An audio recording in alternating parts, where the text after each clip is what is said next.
Hi, my name is Keyon Vafa, and I'm going to discuss our work on developing a foundation model for labor sequence data called Career. So, our paper is concerned with the task of occupation modeling. Given an individual's occupational history, what will their future occupations look like? The goal of an occupation model isn't just to predict a single occupation, but rather to model the full probability distribution of each possible next occupation. Occupation models are important for a variety of applications in labor economics. These models underpin estimates of important economic quantities, like gender or racial differences in unemployment, where they can be used, for example, to assess whether an occupation model fit to male labor trajectories differs from one fit to female trajectories. Generally, more accurate occupation models can yield more accurate estimates of these quantities. Conclusions drawn from occupation models depend on the specific data they are fit to. For example, if a labor economist wants to reach conclusions about the US workforce, one option would be to fit an occupation model to the trajectories of all workers in the country. But this data usually isn't available to researchers. So instead, it would be more common to fit occupation models to survey datasets that are constructed to be representative of the population of interest. These survey datasets follow individual workers over a period of time. The first year an individual is in the dataset, they're asked questions about their job, wage, and other personal characteristics. The surveyor will go home, and the next year, another surveyor will come back and ask the same set of questions, and this process will repeat itself every year the worker is in the labor force. These survey data sets sample workers to be representative of the population, so that analyses involving these survey data sets generalize to the population of interest. But on the flip side, these data sets are typically small, following a few thousand individuals. This makes it challenging to fit data-intensive machine learning models to surveys. But surveys aren't the only data we have about careers. Recently, large datasets of resumes and worker profiles posted online have also become available. In contrast to survey datasets, these resume datasets are unrepresentative, incomplete, and noisy.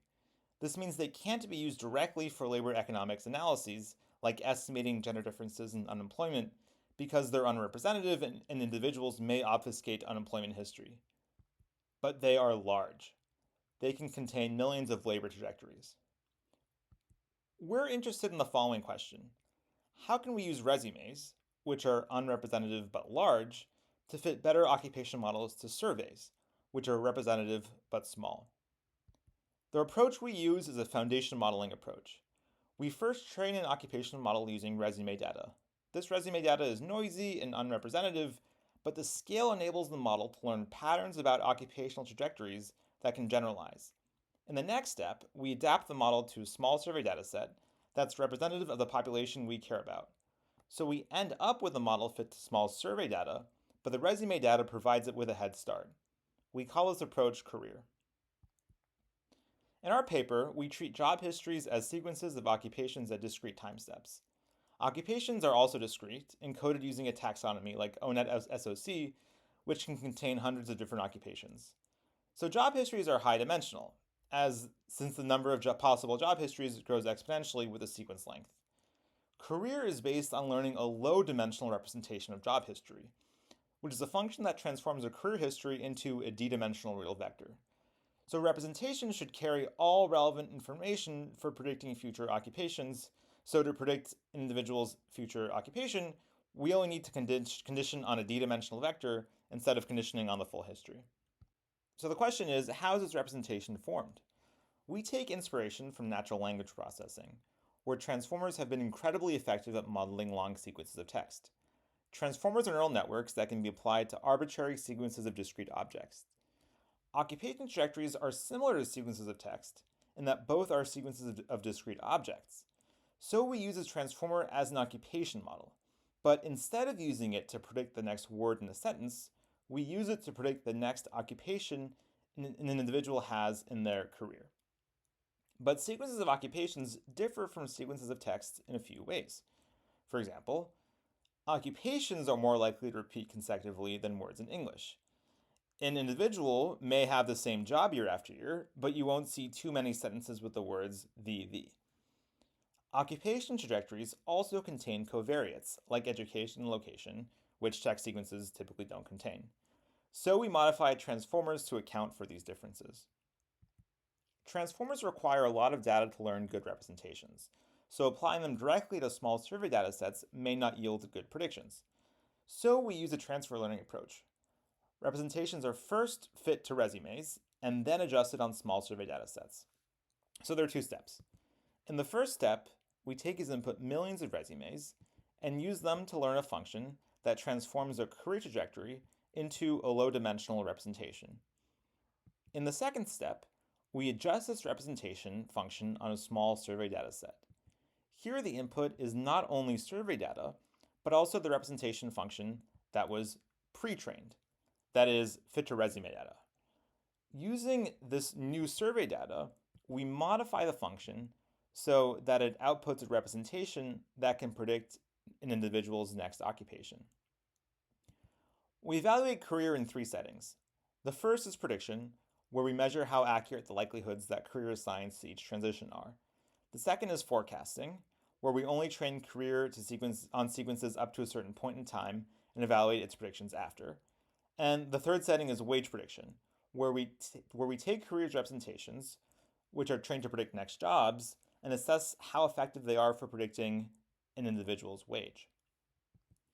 For each of these experiments, we pre-train career on a dataset containing 24 million resumes.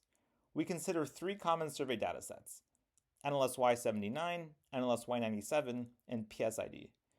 These survey datasets follow different populations over their careers, and they differ in meaningful ways from the resume population used for pre-training.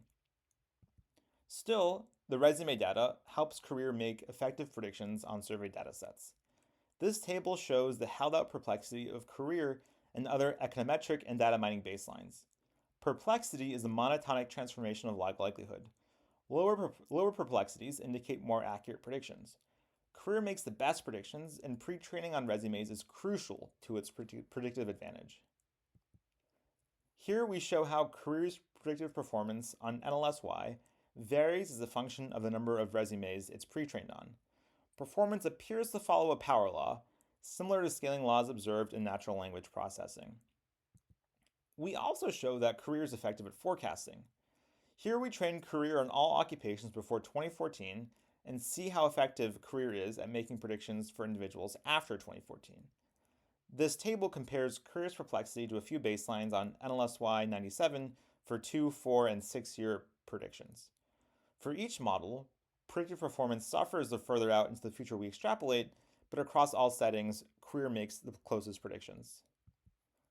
We also assess how useful career's representations are at downstream tasks. For example, career is trained to predict an individual's future occupations. Are the representations it learns also effective at predicting an individual's current wage? We show it is. When we freeze career's representations and regress wage on the representations and other covariates, it forms more accurate predictions than just regressing them on other covariates. In conclusion, analyses in labor economics can involve fitting occupation models to small representative survey datasets to make inferences about larger populations. In our paper, we developed Career, a foundation model for labor sequence data. Career is first fit to large-scale resume data, giving it a head start to make accurate predictions on small survey datasets downstream. We also provide a link to our code and to our paper. Thank you for your time.